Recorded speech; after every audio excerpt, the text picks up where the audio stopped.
మెదక్ జిల్లా చిన్నశంకరంపేటలోని మల్లుపల్లిలో విషాదం చోటు చేసుకుంది. అర్ధరాత్రి ఇంట్లో నిద్రిస్తున్న తల్లి లావణ్య కూతురు హారికను పాము కాటేసింది.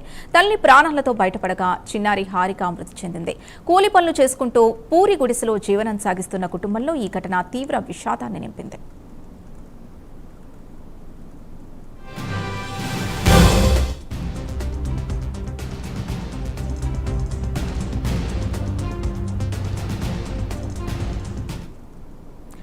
మరింత సమాచారం మా కరెస్పాండెంట్ రాము అందిస్తారు. రాము, అసలు ఈ ఘటన ఎలా జరిగింది? చిన్నారి చనిపోయినట్టుగా తెలుస్తోంది, మరి తల్లి పరిస్థితి ఎలా ఉంది?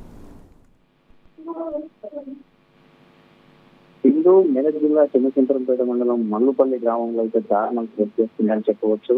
పాము కాటుకు చిన్నారి బలైపోయింది. అయితే కొన్నబోయిన నాగరాజు తన భార్య పిల్లలతో నిద్రిస్తున్న సమయంలోనే అయితే పాము ఇంట్లోకి చొరబడి తల్లి కూతురులను అయితే కాటేసిన పరిస్థితి ఉంది. ఆ చిన్నారి హారికకు పాము కాటు వేసిన విషయం గమనించకపోవడంతో అయితే తల్లి లావణ్యకు రక్తం రావడంతో అయితే ఆ కుటుంబ సభ్యులు ఆమెను అవుతావుతున్న ప్రైవేట్ ఆసుపత్రికి అయితే తరలించారు. అయితే కూతురు సైతం తండ్రి ఆసుపత్రికి రమ్మని చెప్పకపోవడంతో అయితే ఆ సమీప బంధువుల దగ్గర అయితే ఈ యొక్క పాప ఉన్నట్టు ఉంది.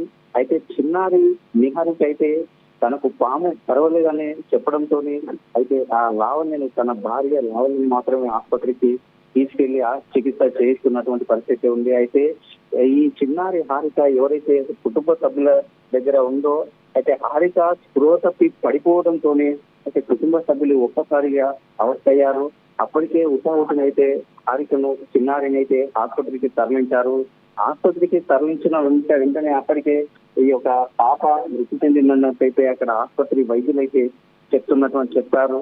అప్పటికే మృతి చెందిన ఈ యొక్క పాపనైతే ఆసుపత్రి నుంచి ఇంటికి మళ్ళీ తిరిగి తీసుకురావడం జరిగింది. అయితే నాగరాజు కుటుంబం అయితే ఈ యొక్క కూలి పనులు చేసుకుంటూ అయితే కుటుంబాన్ని పోషించు జీవనం కొనసాగిస్తున్నాడు నాగరాజు. సొంత ఇల్లు లేక పూరి గుడిసెలోనే ఈ యొక్క నిరుపేదగా కుటుంబాన్ని అయితే జీవనం కొనసాగిస్తున్న నేపథ్యంలోనే ఇలాంటి ఘటన చోటు చేసుకోవడం అయితే ఈ యొక్క గ్రామంలో విషాద ఛాయలు కూడా అల్లుతున్నాయని మనం చెప్పవచ్చు. మొత్తంలో చూస్తున్నట్టయితే లావణ్య పాము కాటుకు గురైపోవడంతో అయితే కుటుంబ సభ్యులు విషాద ఏదైతే కన్నీరు